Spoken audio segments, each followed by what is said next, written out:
Hello भैया। Hello दोस्तों, नमस्कार। आप सभी का दयाल स्टडी में हार्दिक स्वागत है। चलिए आज एक सोचता हूँ कि आप लोगों को एक जादू दिखाया जाए। जादू क्या है? ये हम पेपर लिए हैं previous year. Previous year paper दिखा के आपको बताते हैं आपके अंदर कितना दम है। ये पेपर देख लीजिए। पेपर है एनसीएल का, नॉर्थर्न कोल लिमिटेड। और इसमें क्या आता है ये आप खुद ही देख लेते हैं। कुछ आज सॉल्व करा के कुछ दिखाई देते हैं क्या आता है।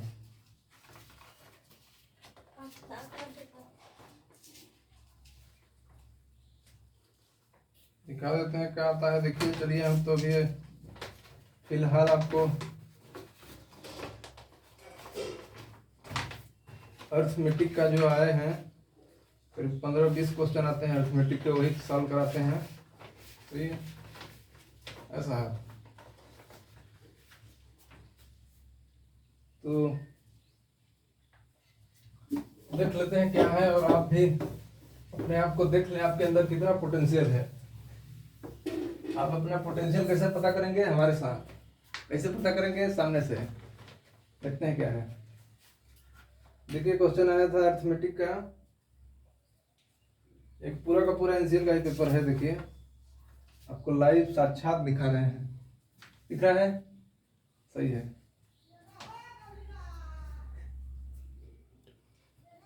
चलिए पहला क्वेश्चन से देख लेते हैं और आप भी जान लेते। देखिए, दिखा है कि 1 मिनट में 60 मीटर लंबी सड़क से गुजरने वाला व्यक्ति किस गति से चलता है। तो ये सबसे बेसिक क्वेश्चन है, लेकिन है तो है। चलिए देखते हैं। 5 मिनट में 600 मीटर लंबी सड़क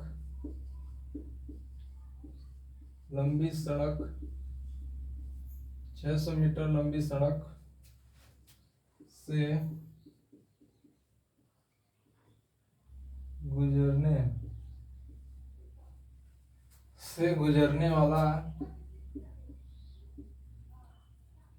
गुजरने वाला व्यक्ति किस गति से चलता है। किस गति से चलता है यानी आपको किलोमीटर प्रति घंटा में बताया गया है। किलोमीटर प्रति घंटा में आपको बताना है किस गति से। मतलब समझ रहे होंगे, स्पीड पूछ रहा है, किस गति से चलता है।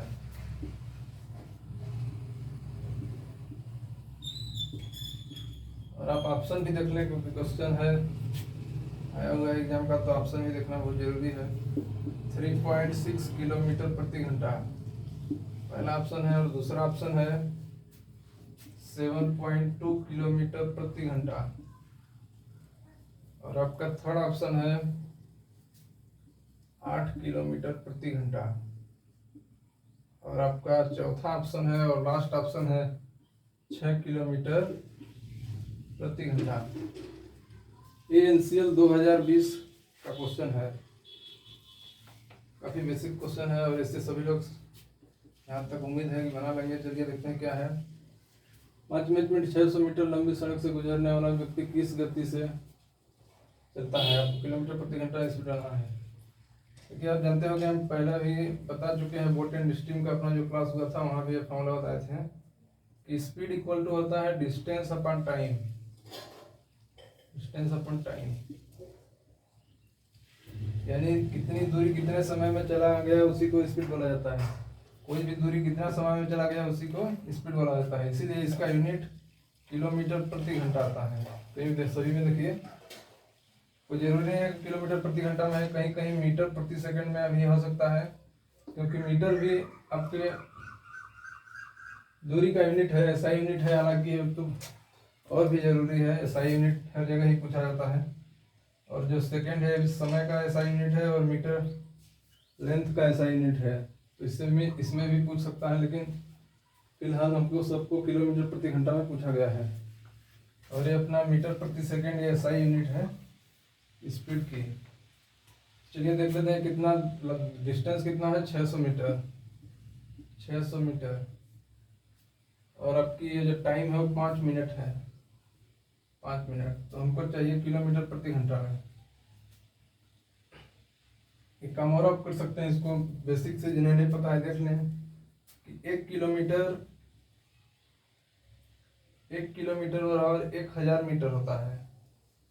1000 मीटर, यानी जब 1 मीटर की बात किया जाएगा, इसको इधर ला देंगे तो 1 मीटर की वैल्यू हो जाएगी आपकी 1/1000 किलोमीटर, यानी 1 मीटर बराबर 1/1000 किलोमीटर। तो आपको सभी को किलोमीटर में चाहिए, तो आप मीटर की जगह पर 600 मीटर जो है वहाँ पे 1/1000 कर सकते हैं। और ये 5 मिनट है, कि 1 मिनट बराबर होता है 1 मिनट और 60 सेकेंड होता है। 1 मिनट बराबर 60 सेकेंड, और जो 1 घंटा है, 1 घंटा बराबर 60 मिनट होता है। तो आप 1 मिनट की वैल्यू यहाँ से निकालेंगे तो 1 मिनट बराबर हो जाएगा 1/60, और एक इसमें है घंटा में है, यानी जो ये मिनट है 1 मिनट की जगह पर हम 1/60 और लिखेंगे। 1 किलोमीटर हो गया, और एक नीचे अपना हावर हो गया इसमें। तो हमारा जो आंसर आएगा वो किलोमीटर प्रति घंटा में आएगा, क्योंकि नीचे हावर है। और चारों ऑप्शन में देखिए यही किलोमीटर प्रति घंटा में पूछा गया है। तो यूनिट का तो आप क्लियर हो गया कि किलोमीटर प्रति घंटा में आएगा, क्योंकि हम बदल दिए। और अब इसको सॉल्व करेंगे, 2 जीरो से 2 जीरो ये कट जाएगा, और ये 12 पंचे 60 है, देखिए नीचे 12 आ जाएगा। इसको सॉल्व करेंगे तो ऊपर आ गया 6, और ये जो यहाँ पे 10 बचा है वो नीचे हम ला देते हैं, और मल्टीप्लाई 12 पंचे 60, और नीचे 12 आ जाएगा। तो ये 12 ऊपर जाएगा क्योंकि बटे में है, तो ऊपर जाएगा। तो 6 इंटू 12/10, तो 12 छक 72 हो जाएगा। 72/10, 72/10 को आप 7.2 नहीं लिख सकते हैं क्या? बिल्कुल। और 7.2 किलोमीटर प्रति घंटा, ये आपका आंसर हो गया। किस ऑप्शन में दिख रहा है आप देख सकते हैं, बी ऑप्शन, और यही आंसर हो गया। हम तो इतना लंबा चौड़ा होता है आपको समझाने के लिए, आप सीधा कर सकते हैं। एक और है, इतना ये सब आपको बताने के लिए किए क्योंकि कोई भी लड़का पहला ही वीडियो अपने लाइफ में ऐसा पहला बार देखा होगा, तो उसे सब जानना जरूरी है। एक शॉर्टकट आपको बताते हैं, उससे भी बहुत जल्दी आप आंसर निकाल ला पाएंगे। दिख रहा था आंसर? हमारे एडिटर साहब पीछे बैठे हैं। चलिए, और क्या बोल रहे थे आपको, शॉर्टकट कैसे आप कर लेंगे? 600 दिया था, 600 को आप किलोमीटर बदलेंगे तो 0.6 आ जाएगा, क्योंकि 600/1000 करेंगे तो 2 शून्य कट जाएगा, 1 शून्य बचेगा। तो कोई भी चीज 1/10 होता है जिसको 0.1 लिख सकते हैं ना, वही बात हुआ। 0.6 से हो गया, 0.6 से हो गया। और नीचे अपना 5 मिनट जो था उसको 5 मिनट को 5/60 लिख सकते हैं, यानी 1/12। ये वाला 12 ऊपर जाएगा, तो 0.6 गुणा 12, तो 12 छक 72, 12 छक 72 आ जाएगा, यानी 72 इस प्रकार होगा। और इसमें पॉइंट लगा है दशमलव के अंक के बाद, तो यहाँ भी पॉइंट लगा देंगे। इस प्रकार आपका आंसर आ जाएगा 12 छक 72, 7.2। और ये सब हम पहले ही किलोमीटर प्रति घंटा में बदल दिए हैं, इसलिए हमारा आंसर किलोमीटर प्रति घंटा में आ जाएगा। ये आपका आंसर हो गया ऑप्शन नंबर बी।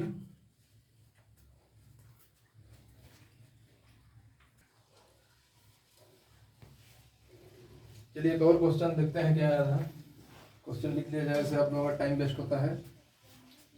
तो कम से कम समय में ज़्यादा से ज़्यादा आउटपुट लेना ही इफिशियंसी का खेल बोला जाता है। आप लोग इफिशियंसी सुने होंगे, कम से कम इनपुट में कितना ज़्यादा से ज़्यादा आउटपुट लिया जाए, इसी को इफिशियंसी कहा जाता है, ज़्यादा मैक्सिमम इफिशियंसी। एक और क्वेश्चन है, चलिए लिख लिए हैं। एक कार 48 किलोमीटर प्रति घंटा की स्पीड से 10 घंटे में एक निश्चित दूरी तय करती है। एक दूरी पता नहीं है कितनी तय करती है, वो हम वहाँ से निकालेंगे। 8 घंटे में समान दूरी, यानी है जितना दूरी कार इतना की स्पीड से इतना घंटे में जितना दूरी गई होगी, उतना ही 8 घंटे में समान दूरी तय करने के लिए कार की गति को कितना बढ़ाना चाहिए। एक बार हम इससे 8 घंटे में कार की स्पीड निकालेंगे कितनी होगी, और पिछली वाली स्पीड से कंपेयर कराएंगे कि कितनी ज़्यादा होनी चाहिए, ये पूछा गया है। इसको तो सरल नहीं बोलेंगे, थोड़ा अच्छा क्वेश्चन बोला जाएगा। क्वेश्चन क्या है, चलिए हम सॉल्व करते हैं। एक कार 48 किलोमीटर प्रति घंटा की स्पीड से 10 घंटे में एक निश्चित दूरी तय करती है।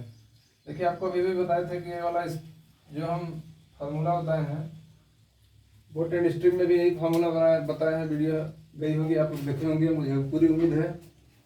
ये वाला जो है कि स्पीड बराबर डिस्टेंस अपॉन टाइम, यही वाला फार्मूला लगेगा। इससे हम स्पीड निकालते हैं, इससे हम डिस्टेंस निकालते हैं, कार कितनी गई। तो स्पीड अपना दिया है 48 किलोमीटर प्रति घंटा और डिस्टेंस हम डी मान लिए हैं और टाइम हमको लग रहा है 10 घंटे। यानी यहाँ से देखेंगे, यहाँ से हम देखेंगे तो ये जो डिस्टेंस है वो 480 किलोमीटर हमें पता होगी, 480 किलोमीटर। यानी कार जब इतना की स्पीड 48 किलोमीटर प्रति घंटा की स्पीड से चली है 10 घंटे, तो इतना किलोमीटर चली होगी, 480 किलोमीटर। अब बोला गया है आगे कि 8 घंटे में समान दूरी तय करने के लिए कार की गति को कितना बढ़ाना चाहिए। यानी ये अब हमें डिस्टेंस पता हो गया कि इतनी डिस्टेंस को 8 घंटे में तय करना है, तो उस समय स्पीड क्या होगी। देखिए वो स्पीड निकालते हैं, जब हमें डिस्टेंस मिल गया 480 किलोमीटर, 480 किलोमीटर डिस्टेंस को हम 8 घंटे में हमको पूरा करना है। बोला गया है कि 8 घंटे में आपको पूरा करिए 480 किलोमीटर, तो आपको कितना स्पीड ज़्यादा होगी वो बताना है। इसको काट देते हैं, 8 से 48, यानी हमको 60 किलोमीटर प्रति घंटा स्पीड रखना पड़ेगा, तब हम 8 घंटे में 480 किलोमीटर की दूरी को कवर कर लेंगे। अपना स्पीड आ गया। अब देखते हैं कितना बढ़ा अपना स्पीड। जो पहले जो स्पीड था, जो दिया गया था 48 किलोमीटर, उससे कितना ज़्यादा होने पे हम 8 घंटे में कवर कर लेंगे। तो पुराने वाले स्पीड को ये न्यू स्पीड आ गया। न्यू स्पीड तो ये था न्यू स्पीड, और ये हमारा स्पीड डिफरेंस है, वही पूछा है स्पीड डिफरेंस।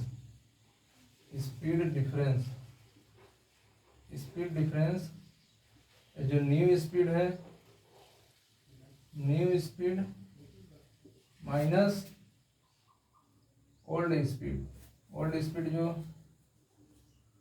क्वेश्चन में दिया गया है वही है। ओल्ड स्पीड 48 किलोमीटर प्रति घंटा और न्यू अपना आया है 60। तो 60 में से जब आप 48 निकालेंगे तो आप सबको पता होगा कि 12 आएगा, और 12 किलोमीटर प्रति घंटा यही अपना आंसर हो जाएगा। यानी 12 किलोमीटर प्रति घंटा पुराने स्पीड से हमको और बढ़ाना पड़ेगा, तब हम 8 घंटे में जो ये दूरी कवर किया था उतना ही दूरी हम कवर कर पाएंगे। तो इसका राइट आंसर हो जाएगा ये वाला।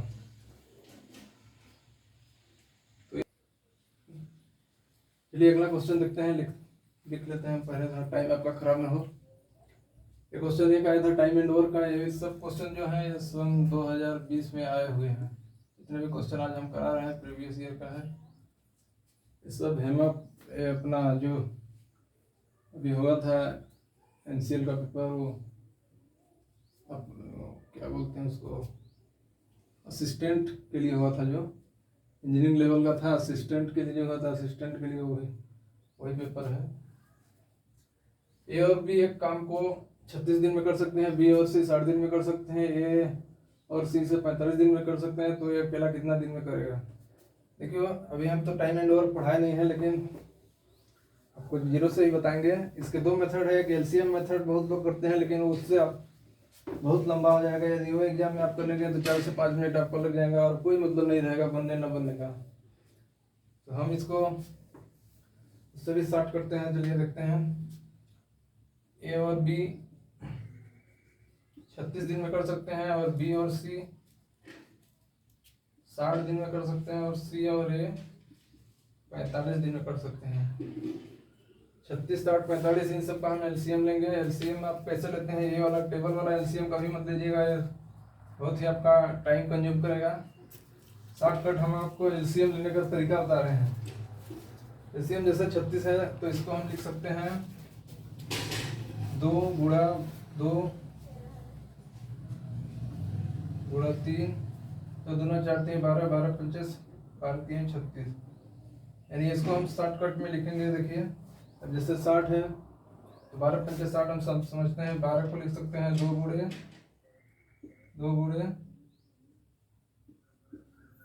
2 3 6, 6 दूना 12, 12 पंचे 60। इसको हम लिख सकते हैं 2 गुणे 3 गुणे 5। और अपना ये जो है 45, 15 3 45,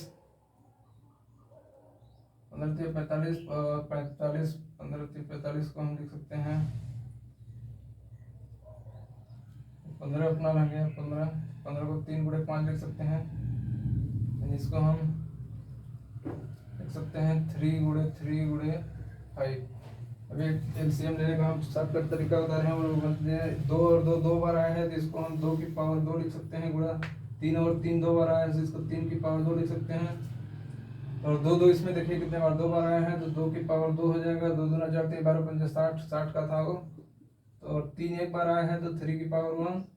और जो 5 है 5 एक बार आया है तो इसको हम 5 की पावर 1 ले सकते हैं। और यहाँ पे देखिए 3 3 2 3 3 9 45 वाला था तो 3 की पावर 2 गुणे 5 ये जो हो गया उसकी पावर 1 है।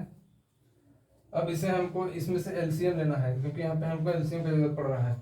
इसमें देखेंगे 2 की पावर तीनों में सबसे अधिक सबसे बड़ा पावर कौन सा है, तो 2 की पावर 2 यहाँ, 2 की पावर 2 यहाँ, उसमें 2 नहीं है। तो चलिए हम यहाँ पे ले सकते हैं 2 की पावर 2। उसके बाद अब 3 देख लेते हैं। 3 की पावर 2, 3 की पावर 1 और 3 की पावर 2। तो बड़ा वाला लेंगे तो सबसे बड़ा है 3 की पावर 2। और इसके बाद बन जाता है 5, 5 की पावर 1, 5 की पावर 1 दोनों जगह है इसलिए 5 की पावर 1 ही है। अब इनका मल्टीप्लाई करें 2 दूना 4, 9 चौक 36, 36 पंचे 180। तो अपना एलसीएम आ गया 180। और जो ये अपना दिन है और ये टोटल वर्क आ गया एक तरफ से। एलसीएम जो है टोटल वर्क है तो टोटल वर्क में से आप डे से कितने दिन हो लिया काम करने में, इससे जब डिवाइड कर देंगे तो आपकी इफिशियंसी आ जाएगी।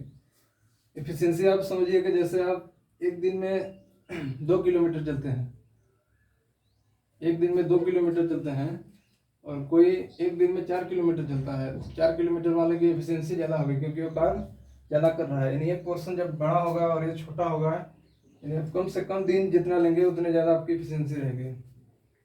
तो हम जब डे को टोटल वर्क में से डिवाइड कर देंगे तो हमारी एफिशिएंसी आ जाएगी।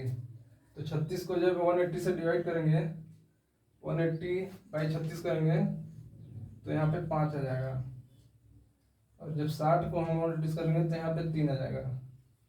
और जब 45 से भाग देंगे 180 को तो यहाँ पे 4 आ जाएगा।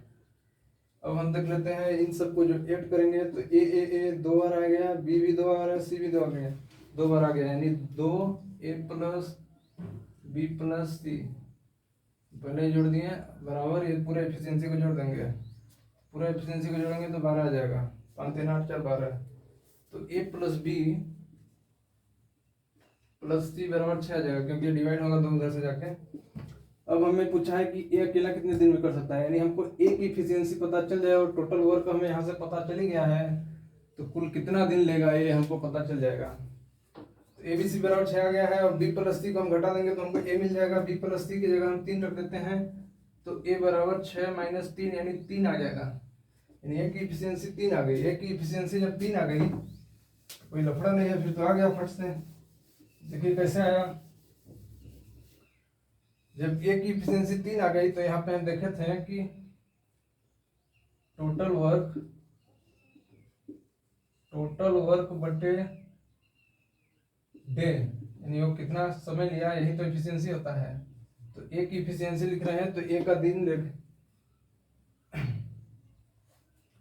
देखते हैं कितना होता है। यानी हमको एफिशिएंसी यहाँ पे मालूम चल गया है। अब डे निकालना है तो डे को हम इधर लाएंगे तो ये नीचे जाएगा। यानी डे बराबर ये कितना दिन लेगा। टोटल वर्क हमारा 180 है, ये वाला 180 है टोटल वर्क 180 और इफिशियंसी से डिवाइड कर देंगे। इफिशियंसी 3 आ गई है कि तो जब डिवाइड करेंगे 3 6 18 यानी 60। यानी ए अकेला 60 दिन में 180 काम को समाप्त कर देगा फुली। और ये अपना बी ऑप्शन आ गया। देखिए जब आप प्रैक्टिस करेंगे लगातार कोई अन्य क्वेश्चनों से कोई भी बुक उठा लें तो आपकी स्पीड ऑटोमेटिकली बढ़ जाएगी। चलिए अगला क्वेश्चन देखते हैं क्या है। चलिए लिख लिया अगला क्वेश्चन। क्वेश्चन भी आया हुआ है, सब कोई क्वेश्चन सब सीरीज में ही आए हैं। डे है 2 डे 2 डे 4 डे 5 डे और 6 डे, तो इतना नहीं रहेगा। ये क्वेश्चन क्या है? क्वेश्चन नंबर चौथा है। क्वेश्चन नंबर है 12 व्यक्ति एक काम को 8 दिनों में पूरा कर सकते हैं। काम के 3 दिन बाद 3 और व्यक्ति सम्मिलित हो जाते हैं। शेष कार्य को एक साथ सभी व्यक्ति कितने दिन में कर सकते हैं, पूरा करेंगे। देखिए अब हमको इसमें तो टोटल वर्क नहीं मालूम है, टोटल वर्क निकाल देते हैं। टोटल वर्क कैसे निकलता है कि इफिशियंसी और नंबर ऑफ इफिशियंसी जो है, टोटल वर्क 12 व्यक्ति 8 दिनों में कर सकते हैं। टोटल वर्क निकल सकता है नंबर ऑफ पर्सन जो है और कितने दिन में कर सकते हैं, टोटल वर्क आ जाता है। तो यहाँ पर हम टोटल वर्क निकाल देते हैं। पहले टोटल वर्क हमारा आ जाएगा नंबर ऑफ पर्सन नंबर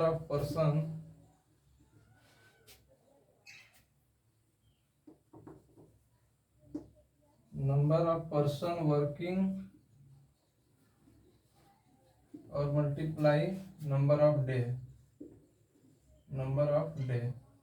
हमारा टोटल वर्क आ जाता है। तो देखो 12 व्यक्ति हैं, नंबर ऑफ पर्सन आ गए 12 और मल्टीप्लाई आ गया 8 दिनों कर सकते हैं।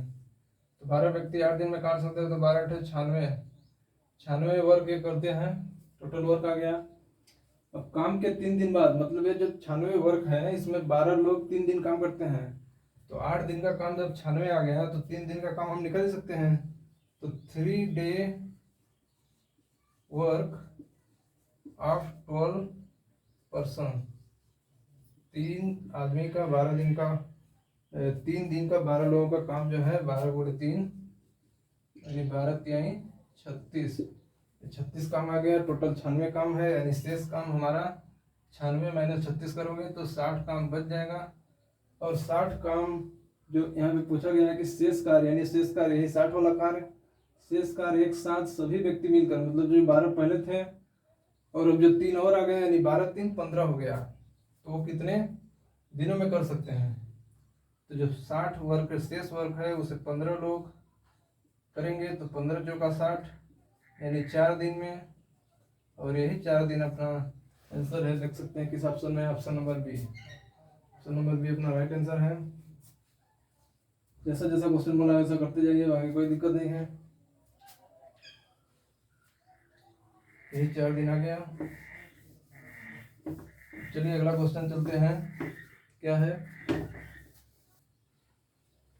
चलिए अगला क्वेश्चन इसी सीरीज में ये आया हुआ क्वेश्चन है, तो प्रॉफिट टास्क का लग रहा है।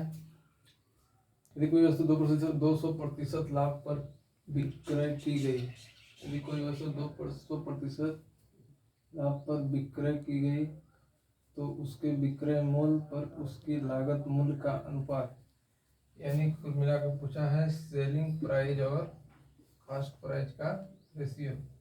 सेलिंग प्राइस यानी जो प्राइस में खरीदा गया है, और सेलिंग प्राइस मतलब जिस प्राइस पे बेचा गया है, और कॉस्ट प्राइस मतलब जिस प्राइस पे खरीदा गया है।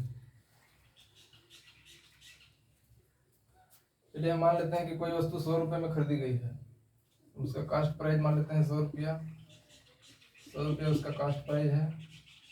और कोई भी चीज़ का लाभ कैसे कैलकुलेट किया जाता है, लाभ यानी इंग्लिश में से प्रॉफिट बोला जाता है। तो प्रॉफिट बराबर होता है 1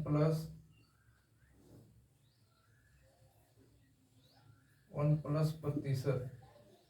यानी इसका मतलब ये हुआ कि जैसे आपको बोला गया कि कोई वस्तु है उस पर आप 10% का लाभ लें, तो यानी 1 प्लस ये जो प्रतिशत है 10% बोला गया है, यानी 10% का मतलब 10/100। 10/100 यानी एक का 0 से 0 यही जो करता है, यानी 1/10 आ गया। 1/10 1 प्लस 1/10 यानी 11/10। 1 प्लस 1/10 यानी 11/10। तो ये सबको आपको हम बेसिक बताए हैं। इसे हम डायरेक्ट यूज करेंगे। प्रॉफिट कैसे होता है, प्रॉफिट परसेंटेज वाला जो है वो बता देंगे आपको। प्रतिशत तो बोला गया है कि 200% का लाभ होता है, 200% का लाभ होता है, यानी प्रॉफिट 200% को हम लिख सकते हैं 200/100, 200/100, 100 से कट जाएगा, और ये जो 1 प्लस इतना है यानी 3, ये 3 हो गया। तो ये कैसे करेंगे, सेलिंग प्राइस यहाँ पे हम निकालेंगे। सेलिंग प्राइस बराबर होता है, सेलिंग प्राइस बराबर होता है यहाँ पे जो प्रॉफिट है, प्रॉफिट इंटू कास्ट प्राइस आता है। सेलिंग प्राइस बराबर प्रॉफिट हमारी 3 आ गई है, और जो अपना कास्ट प्राइस है वो 100 है, यानी 100 गुणे 3 गुणे 100 यानी 300। तो ये अपना सेलिंग प्राइस आ गया, और कास्ट प्राइस हम मान ही लिए थे। तो हमसे पूछा है सेलिंग प्राइस और कास्ट प्राइस का रेशियो, यानी 300 रेशियो 100, 2 से 2 कट जाएगा, यानी 3:1। यही अपना आंसर हो गया। पूछा है यही कि सेलिंग प्राइस और लागत मूल्य यानी कास्ट प्राइस का रेशियो। तो ये ऑप्शन कौन सा है, डी ऑप्शन में है, यही आंसर हुआ। इससे और भी शार्ट आप जितना ज़्यादा प्रैक्टिस करेंगे उतना हो जाएगा। सब चलिए अगला क्वेश्चन में बढ़ते हैं। चलिए अगला क्वेश्चन है, देखते हैं। लिख दिए हैं पहले ही। 2 संख्याएं ए और बी का औसत 20 है, बी और सी का औसत 19 है, सी और ए का औसत 21 है। तो ए की वैल्यू पूछा है, ए की वैल्यू इसमें पूछा है, लेकिन हम निकाल देंगे सभी का आपकी नॉलेज के हिसाब से। देखिए एवरेज का क्वेश्चन आ गया। क्वेश्चन 1-2 ही रहते हैं, हर टॉपिक से पूछे जाते हैं। हालांकि हमारा भी पोर्टेंट स्ट्रीम पर ही बना हुआ है, उसका भी अभी प्रीवियस ईयर पेपर कराना है। देख लेते हैं क्या है इसमें। 2 संख्या ए और बी का औसत। देखिए पहले औसत समझ लीजिए क्या होता है। हिंदी में इसको एवरेज बोला जाता है। जैसे आपको बोला गया कि आपके घर में 100 रुपया है और 4 लोगों को बांटना है, तो 25-25 रुपये एक लोगों को आएंगे। यही बराबर भागों में 4 लोगों को बांट देना ही औसत कहलाता है, या इंग्लिश में एवरेज कहते हैं इसी को। जैसे 2 लोग रहते हैं, 100 रुपये रहता है, तो 50-50 रुपये, यही एवरेज है। बस सिंपल डेफिनेशन यही है इसी का। चलिए जान लेते हैं क्या है। हालांकि इसमें तो बेसिक क्वेश्चन ही आए हैं। ये असिस्टेंट इंजीनियर का एक पेपर है, हालांकि लेवल तो अच्छा है, लेकिन क्वेश्चन डेफिनेशन बेस ही आया है। तो देख लेते हैं क्या है क्वेश्चन। तो ए और बी का एवरेज दिया है, तो एवरेज बराबर आपको यहाँ पे लिख देते हैं। एवरेज बराबर होता है सम ऑफ, समझ लें थ्योरी जब होगा तो आपको काफी डिटेल में बताया जाएगा। एवरेज बराबर होता है सम ऑफ डाटा। डाटा में कुछ भी हो सकता है। जैसे हम अभी हम आपको बताएं कि पैसे का मामला, तो पूरा कितना पैसा है, और उसके डिवाइड हो जाएगा number of data. Number of data यानी कितने लोगों में डाटा डिस्ट्रीब्यूट किया जा रहा है, वही एवरेज है। कितना है और कितने लोगों में बांटा जा रहा है, यही एवरेज है। ये डेफिनेशन है एवरेज का। इस पे भी चलिए इस सवाल के बारे में जानते हैं, ज़्यादा इधर उधर ना करते हुए। ए और बी का एवरेज दिया है, मतलब a + b/2, यानी ए और बी 2 लोग हैं, 2 लोगों में बांटना है, तो a + b/2 बराबर दिया है आपको 20। यानी यहाँ से हम a + b निकाल देंगे, तो 2 इधर जाएगा बराबर के, तो 2 मल्टीप्लाई हो जाएगा, तो a + b बराबर 20 गुणे 2 × 40 आ जाएगा। और दिया है b + c का एवरेज, यानी औसत b + c/2 बराबर दिया है कितना, 19 दिया है। 19 दिया है, तो इसको आप करेंगे तो 19 दूना 38 आ जाएगा, यानी b + c बराबर 38। और आगे दिया है c + a/2, इसका दिया है 21। तो यहाँ पे c + a जब किया जाएगा तो 21 दूना 42 हो जाएगा। और इसमें हमको a की वैल्यू निकालना है, तो a की वैल्यू निकालना है, तो अगर हमको b की वैल्यू पता होता है तो यहाँ से बराबर के उस साइड जाकर माइनस कर देते तो ये किया जाता है। तो इसका सबसे सिंपल मेथड है कि दोनों तरफ लेफ्ट हैंड साइड और राइट हैंड साइड को जोड़ दिया जाए। तो ए यहाँ भी है, ए यहाँ है, यानी 2A और 2B और 2C, यानी कुल मिला के हम कह सकते हैं कि 2A plus B plus C बराबर। इन सबको जब जोड़ेंगे तो देखिए 40 और 40 80, 2 82, 82 8 90, 90 और 3 90 और 30 120, 120 आ गया। और ये वाला 2 यहाँ जाके डिवाइड होगा, जब ये वाला 2 जाके यहाँ डिवाइड होगा तो ये 60 आ जाएगा, 60 आ गया, मतलब A प्लस बी की वैल्यू 60 आ गई। और B प्लस C को जब हम इसमें से घटा देंगे केवल एक ही आ जाएंगे, और वही एक का वैल्यू हमें पूछा गया है। तो A बराबर 60 माइनस B प्लस C की वैल्यू उधर जाएगी बराबर के, तो माइनस हो जाएगा। B प्लस C दिया है 38, इसको जब हम माइनस कर देंगे तो यानी 22 आ जाएगा, और यही 22 अपना आंसर हो जाएगा। देख लेते हैं किस ऑप्शन में है। ये हमारा ऑप्शन नंबर बी में है, यानी यही आपका आंसर हो जाएगा। देख लेते हैं और क्या क्या क्वेश्चन है।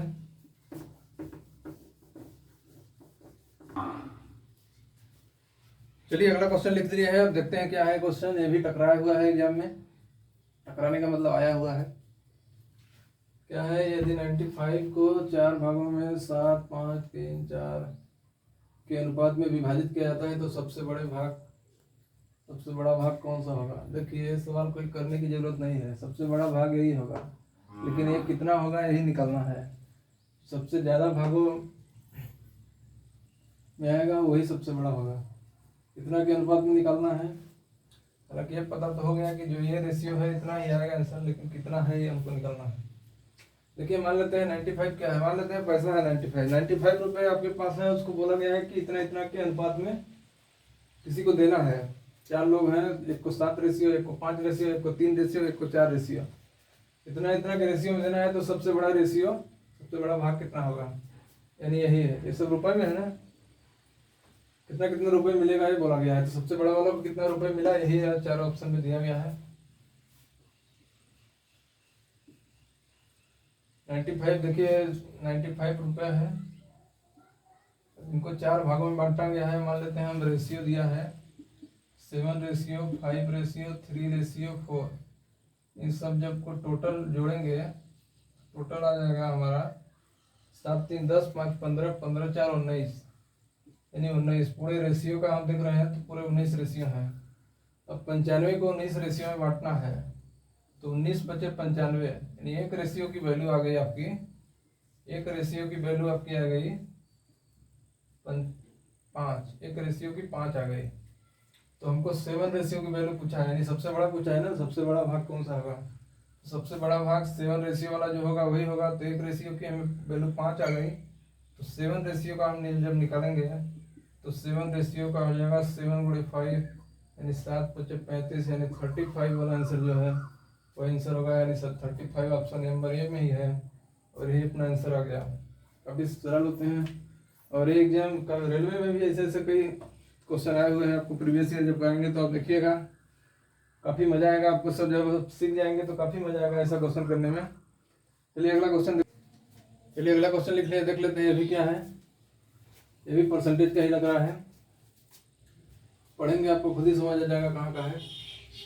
एक चुनाव में केवल 2 उम्मीदवार थे, एक उम्मीदवार ने 40% वोट हासिल किया और दूसरे उम्मीदवार से 298 वोटों से हार गया। मतदान किए गए वोटों की कुल संख्या क्या है।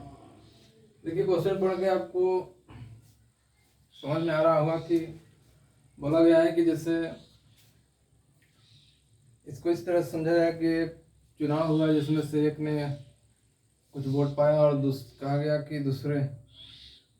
दूसरे ने इतना वोटों से पहले वाले को हरा दिया, यानी पहले वालों को इतना वोटों से हरा दिया, इसका मतलब उससे ज़्यादा कुछ ना कुछ पाया होगा तभी हराया। ज़्यादा उससे कुछ ज़्यादा है, इसे निकालने के लिए हम कहीं ना कहीं पहले वाले से दूसरे को घटाएंगे या दूसरे वाले से पहले को घटाएंगे, यानी हमें परसेंटेज जितना इसका परसेंट 40% है, वो जो बी जितना परसेंट पाया होगा उस परसेंटेज से माइनस करेंगे तभी हमें पता चलेगा। तो देखिए पता चला है कि मान लेते हैं कि हमारा फर्स्ट उम्मीदवार है और ये सेकंड उम्मीदवार है, और जो फर्स्ट उम्मीदवार है वो 40% वोट प्राप्त किया। और इसमें देखिए ये नहीं बोला गया है कि बोर्ड कुछ कटे हैं, अनवैलिड है या वैलिड है, तो हम मान लेते हैं कि 100 का 100% बोर्ड जो है वो वैलिड है। तो यहाँ से हमें पता चला कि 60% जो वोट है वो उम्मीदवार भी नहीं पाया होगा, तभी कुल मिलाकर 100% वोट होगा। तो बोला गया है दूसरे उम्मीदवार से 298 वोटों से हार गया। यानी कुल मिला के इन दोनों का जो परसेंटेज वोट का डिफरेंस होगा, यानी 60% माइनस 20%, वो हमारा 298 के बराबर होगा। और जब इसे 40 है, 40 नहीं है 40 है, 60% माइनस 40% बराबर 298, तो यहाँ से 20% बराबर आ जाएगा आपका 298।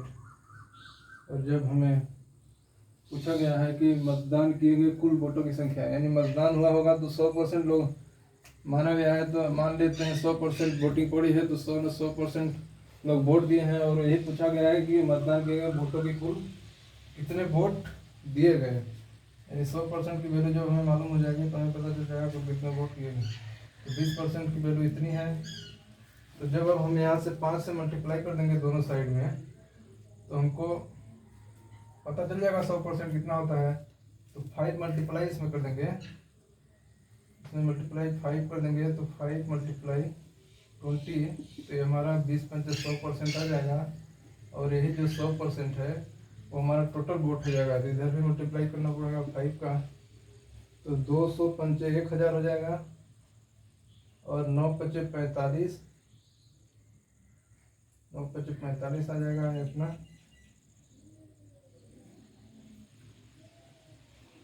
और 8 पंचे 40, यानी इन सबको जोड़ देंगे तो 5 और 4 देखिए कैसे आ रहा है, 1000 है।